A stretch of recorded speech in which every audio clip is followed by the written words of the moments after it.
Good morning बच्चों। आज आप लोगों को पाठ द्वितीय जिसका शीर्षक है छोटा जादूगर, जिसके रचनाकार जयशंकर प्रसाद जी हैं। जादूगर दो शब्दों से बना है, जादू और गर।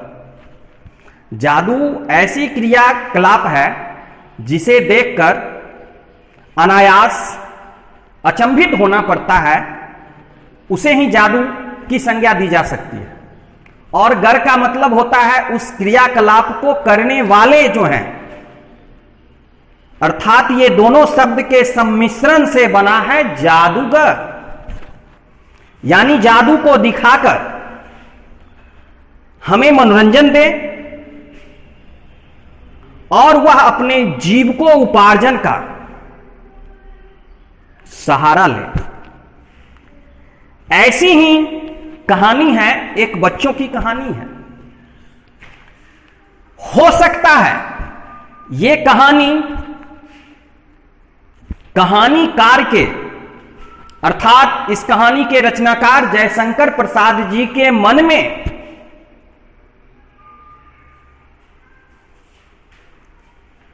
काफी ही पसंद आया होगा, इसलिए इन्होंने इस छोटे जादूगर का नाम शीर्षक देकर उस बालक की मनोदशा, पारिवारिक परिस्थिति को उजागर करने का काम किया है। एक बच्चा जिसके पिता देश के खातिर जेल में रहते हैं और मां बीमारी से गुजर रही है। ऐसे में एक बालक अपने पेट भरने और मां का इलाज करने हेतु कुछ जादू दिखाने का काम सोचता है। दुनिया में हर काम तो जरूरी है ही, लेकिन सबसे अत्यंत जरूरी है भोजन। और उस भोजन को प्राप्त करने के लिए व्यक्ति किसी भी हद को पार कर सकता है। और यह बच्चा तो अपने पेट भरने के लिए और अपनी मां के इलाज के लिए जादूगर बनने की सोच अपने माइंड में बैठा लिया। क्योंकि श्लोक, संस्कृत का एक श्लोक है, विभुक्षितम किम न करोति पापम। भूखा व्यक्ति जो है वह कौन सा पाप नहीं कर सकता है। और इस बच्चे की पारिवारिक स्थिति तो बहुत ही दयनीय है, क्योंकि इसके पिता देश के खातिर, बताइए, देश के रक्षा करने वाले देशभक्त के परिवारों की क्या स्थिति है। और यह बालक अपने पेट भरने के लिए, अपनी मां के बीमारियों का इलाज करने के लिए जादूगर बन गया है और अपने जीवन में संघर्षरत है और कुछ आय अर्जित करना चाहता है जादू दिखाकर। और उसका एक वजह है कि वह अपने मां के लिए, बीमार मां के लिए कंबल खरीदना चाहता है। उसकी मुलाकात लेखक से होती है जो शरबत पी रहे होते हैं। जिस समय लेखक की मुलाकात उससे होती है उस समय लेखक शरबत पी रहे होते हैं। बताइए, आपके सामने यदि हम कुछ खा रहे हों या पी रहे हों और आप मेरे सामने आ जाएं, तो आपके मन में भी वो चीज पाने की इच्छा जागृत होगी। उसी तरह जब लेखक, कहानीकार, रचनाकार से उसकी मुलाकात होती है, उस वक्त वो रचनाकार जयशंकर प्रसाद जी शरबत पी रहे होते हैं। उस बालक के मन में होता है कि मैं भी शरबत पीऊं, पर पैसे न होने के कारण वह कुछ नहीं कर पाता है। इस दुनिया में पैसे ही सब कुछ है, लेकिन पैसे कुछ नहीं है। सबका अपना अपना समय पर महत्व होता है। आज के परिवेश में लोग पैसे की ओर काफी भाग रहे हैं। हमें यह सोचना चाहिए कि पैसे बहुत कुछ है और कुछ नहीं है। परिस्थिति इंसान को मजबूर कर देती है और वह किसी भी कार्य को करने के लिए मजबूर हो जाता है। वह अपनी परेशानी की वजह भी प्रकट करता है। तब से लेखक को बालक से मिलने की इच्छा भी होती है। उनके दिमाग में, उस कहानीकार के माइंड में यह होता है कि इस बालकों से हमें मिलना चाहिए, क्योंकि वह जादूगर अपने जादुओं के लिए छोटे छोटे बड़े खिलौने को रखकर अपने पास रखता है और उसी से वह जादू दिखाता है। और उस जादू दिखाने के बाद जो उसे लोगों के द्वारा जो कुछ भी इनाम दिया जाता है, उसी से वह अपने पेट भरने का काम और अपनी मां की दवाई लाने का काम, इलाज कराने का काम करता है। एक दिन छोटे जादूगर घर से निकलकर कहीं जादू दिखाने निकला था। तब उसी समय लेखक उसके पास उससे मिलने गया।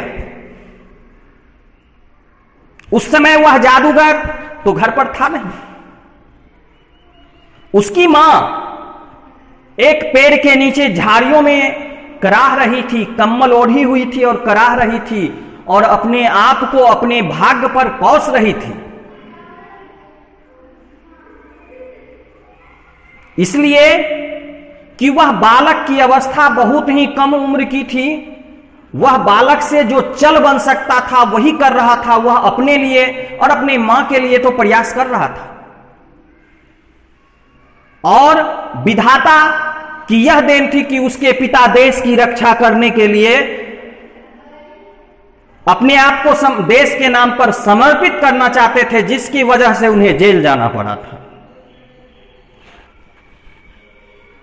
एक दिन छोटे जादूगर जब घर से निकला, कब लेखक उससे मिलने के लिए गए बताइए। और जब वह उनके घर पे गए तो उसकी माता की स्थिति इतनी ही खराब थी जिसका अंदाजा लगाना बड़ा मुश्किल है। तब लेखक को उस जादूगर के पारिवारिक स्थिति और उसके मां की मार्मिक स्थिति का पता चला।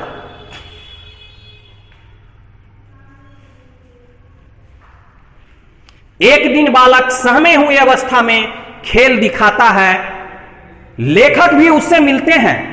बालक से उसकी मायूसी का कारण पूछते हैं। उसने बोला, मां आज जल्दी आने बोली है, क्योंकि इस दुनिया से उसे जाने की अनुभूति हो चुकी है। एक बार की बात है कि वह लेखक के घर पर या लेखक को जादू दिखाने के लिए आमंत्रित किया था, लेकिन संजोग से वह लेखक को जादूगर नहीं दिखा पाया, जिसके वजह से वहां से वह 9-11 हो गया था, जिसकी वजह से लेखक उसके ऊपर गुस्सा गए थे। नेक्स्ट डे, अगले दिन वह उन्हें जादू दिखाने के लिए कहता रह गया और वो कहते रह गए कि हमें नहीं देखना है, हमारे पास समय का अभाव है, हम ऑफिस की और जा रहे हैं। बड़े गुस्से में थे क्योंकि वह बालक परिस्थिति बस उसे झूठ बोलना पड़ा और वह वहां से उसे जाना पड़ा था, जिसकी वजह से अगले दिन जब वह जादू दिखाने का प्रयास उनके सामने कर रहा था तो उसे देखने से वह नकार दिए थे। लेकिन उनकी पत्नी ने उसे मेहनताना के रूप में संभवतः कुछ रुपए दिए थे, जिस पर वह काफी खुश हो गया था। इस एक दिन जब वह जादू दिखाने गया, उसके चेहरे पर मायूसी थी। लेखक उसी वक्त उससे मिलने गए थे। जब उसकी मायूसी को देखते हैं तो उनसे पूछते हैं, तो वह बालक बोलता है, अपनी परिस्थिति को बयां करता है लेखक के सामने, कहानीकार के सामने, रचनाकारों के सामने, कि आज मेरी मां को लगता है या उन्हें महसूस हो रहा है कि मैं अब इस दुनिया में नहीं रहूंगी, इसलिए आज मुझे वह जल्दी आने को कही है। आप बता सकते हैं कि मां की कमी बच्चों के लिए कितना खलता है। मां होती है क्योंकि मां जितना बर्दाश्त कर लेती है, अपने बच्चों के लिए जितना वो करती है, एक पिता उसके तुल्य कभी नहीं कर सकते हैं। और वह जो मां हर क्रियाकलाप, हर सुख को अपने बच्चों के प्रति न्यौछावर कर देती है, आज वह मां उसे दुनिया छोड़कर जाने को तैयार है, क्योंकि उसकी मां को यह ऐसी अनुभूति हो गई है। तो भला बताइए कि उस बच्चे की क्या स्थिति होगी? उसके चेहरे पर मायूसी नहीं होगी तो क्या खुशी होगी? क्या ऐसी परिस्थिति आपके सामने यदि हो तो आपकी क्या स्थिति होगी? इस बात पर लेखक बालक से नाराज होकर भी उसे उसके घर साथ ले जाते हैं, जहां जाने के बाद जादूगर को पता चलता है कि उसकी मां अब इस दुनिया में नहीं रही। वह फूट फूट कर रोने लगता है, क्योंकि मां होती है, और मां जब इस दुनिया से छोड़ के जाती है तो बच्चों के लिए उसके ऊपर से छाया ही, आश्रय ही समाप्त हो जाता है। ऐसी मां के खो जाने पर हम बच्चों को ऐसी अनुभूति होता है। इसलिए हमें चाहिए कि हमें अपने मां का आदर करें और कभी भी मां के दिल को कभी नहीं दुखाना चाहिए। और परिस्थिति के साथ, हमें समय के साथ संघर्ष करना चाहिए।